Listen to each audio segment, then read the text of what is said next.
Hey, you guys. One of your classmates asks this question through CourseDin email. Hi, I'm a little confused about the NETS project. When we choose a standard, do we type the same standard and the indicator we chose into the box under the performance indicator section, then break down exactly how we will use the standard in the classroom? And I think the answer to that question is yes, but the question shows me that it's not totally clear. So let me go ahead and just kind of walk you through an example, potentially. The example that was provided in here, this NETS example, admittedly it's not the best example because it's based on the old NETS, and so it doesn't make a lot of sense, and it actually doesn't do it the way I think you should. So all of that to say, I want you to do it, in the way that makes the most sense for you. I'll show you a couple of options. So let's grab this template.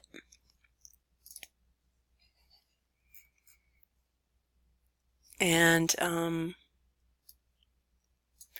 let's also look at these standards.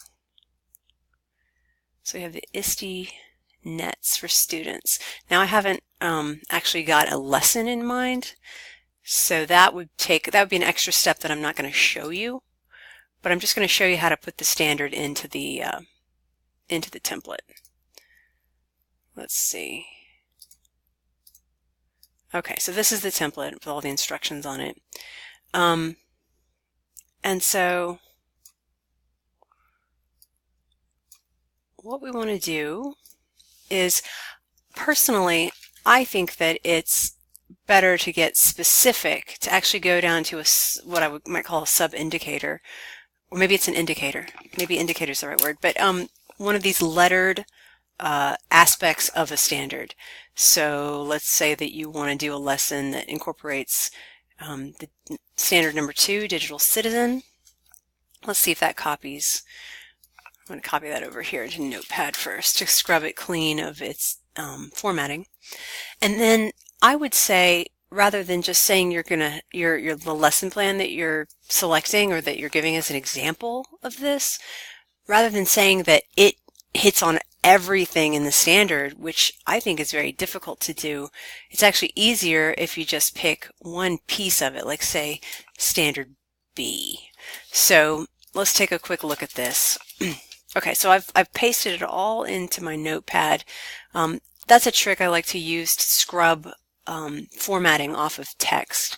Granted, you have to kind of fix it a lot of the time because it doesn't come in properly, but rather than copy paste it right into Word with a bunch of weird formatting, I clean it up here. I'm going to pause a second while I read it to myself and think about it.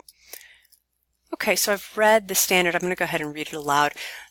Standard 2 is about making digital citizens out of our students. So students recognize the rights, responsibilities, and opportunities of living, learning, and working in an interconnected digital world, and they act and model in ways that are safe, legal, and ethical. And so there are 4 subcomponents or indicators related to this standard. I suppose that in order to actually fully achieve this standard, you've got to hit on all 4 of these, right? So we're not trying to do that today. What I'm asking you to do is drill down further and just pick one of the sub-indicators. So I picked B. So we're not saying that whatever lesson you come up with is going to completely satisfy the standard. It's rare in multi-part standards like this that you hit on all of them in a single lesson. I mean, it's usually not done. You usually hit on different pieces that you thread throughout your curriculum. So we're going to focus on the engage in positive, safe, legal, and ethical behavior when using technology, including social interactions online or when using network devices. So you can just copy all of that. Just to be thorough, I like to include this top-level piece of the standard. That gives you context for what this sub-standard element, again, I guess it's called an indicator or sub-indicator, that gives you a sense of its context within the larger digital citizen standard. So I've copied all of that, I think. Let me do it one more time just in case. And then you can just paste that into the template. And then over here, you're going to give an example for specific student audience or client audience that of a way in which you help them to work on growing their knowledge and their skill with regard to this ISTE standard. A quick example that I can think of would be like, let's say in the elementary classroom, a teacher uses Edmodo as an online platform as a backdrop to work in the class, and he or she may design a discussion, an online discussion that students engage in, and she creates a rubric to have her students make sure that they're engaging in a positive, safe, legal, and ethical manner on that board. And she may give them guidelines for not sharing their full name and for greeting the people they're talking to by their first name, by not students aren't taking screenshots and blasting out their classmates on the internet beyond the safety of the Edmodo site. There may be ways in which the lesson incorporates these digital citizenship elements. So there are lessons online that include this kind of thing, or you can actually sort of devise something, take an existing lesson and build this in. How would you build this in to a lesson to help excuse me, to help your students? So that's all I've got for you.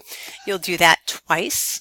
So you'll pick a different standard the next time. Try to actually move away from the same one that you picked the first time. So in this case, try to move away from standard 2 and go to standard 1 or 3 or 4 or 5, etc. All right, I hope this clarifies. Thank you.